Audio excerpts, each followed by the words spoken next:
Ada Twist, Scientist. Written by Andrea Beatty. Illustrated by David Roberts. Ada Marie, said not a word till the day she turned 3.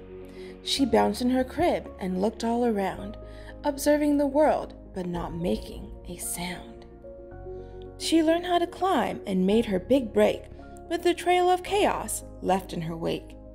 She ran through the day, chasing each sound in sight, and didn't slow down till she conked out at night.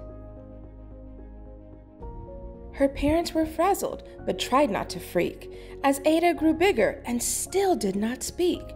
Clearly, young Ada, with lots in her head, would have something to say when it ought to be said.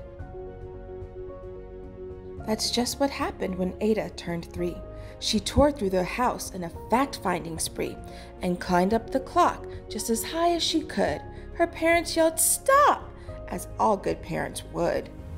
And Ada's chin quivered, but she did not cry. She took a deep breath and simply asked, "Why? Why does it tick and why does it talk? Why don't we call it a granddaughter clock?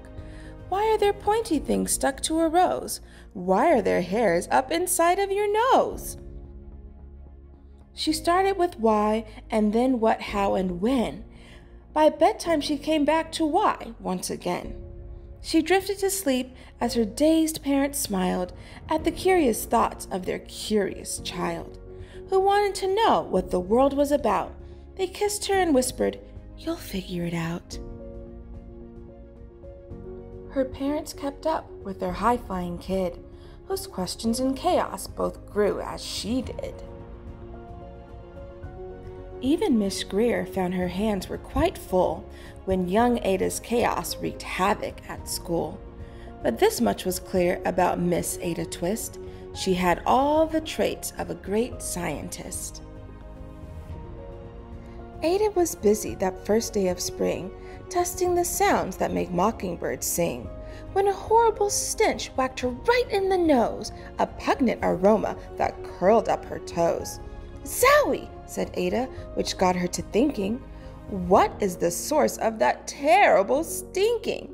How does a nose know there's something to smell? And does it still stink if there's no nose to tell? She rattled off questions and tapped on her chin. She started at the start where she ought to begin. A mystery, a riddle, a puzzle, a quest. This was the moment that Ada loved best. Where do you think that smell might be coming from? Ada did research to learn all she could of smelling and smells, both the stinky and good. One hypothesis Ada thought could be true: the terrible stink came from Dad's cabbage stew. She tested and tested, but soon Ada knew it was time to come up with hypothesis 2. Then zowie! The stink struck again, just like that. Hypothesis 2, it's caused by the cat. The cat couldn't make such a stink on its own.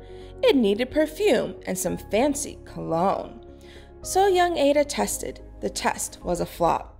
She started again, but her parents yelled, "Stop!" Why do you think her parents told her to stop? What was Ada going to do? Ada Marie, to the thinking chair now by the time we count 3. "Enough," said her mother. "That's it," said her dad. Her parents were frustrated, frazzled, and mad. "Why?" Ada questioned. Her mother said, "No."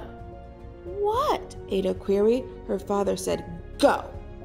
You've ruined our supper. You've made the cat stink. Enough with your questions. Now sit there and think." She looked at her parents. Her heart turned to goo. Poor Ada Twist didn't know what to do. Why do you think Ada got in trouble? What made her parents upset?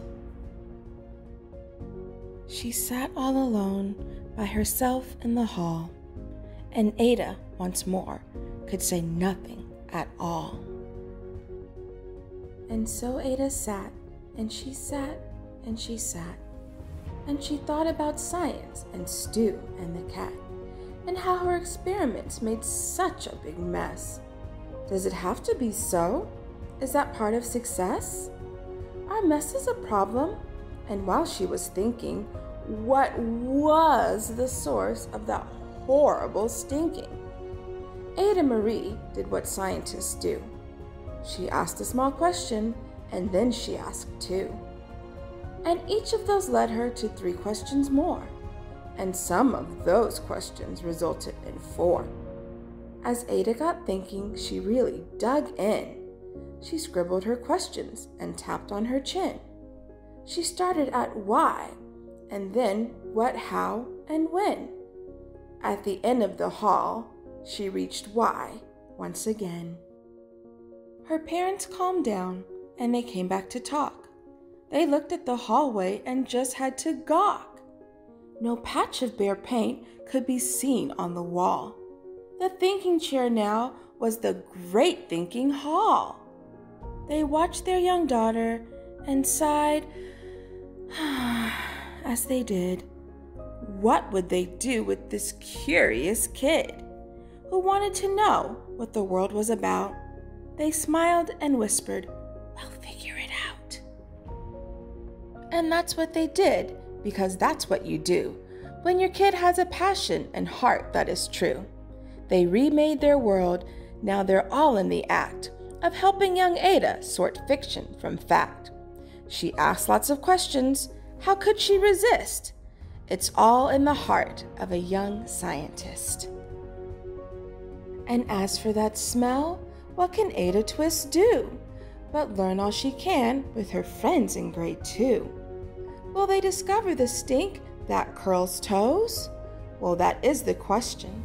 And someday, who knows? The end.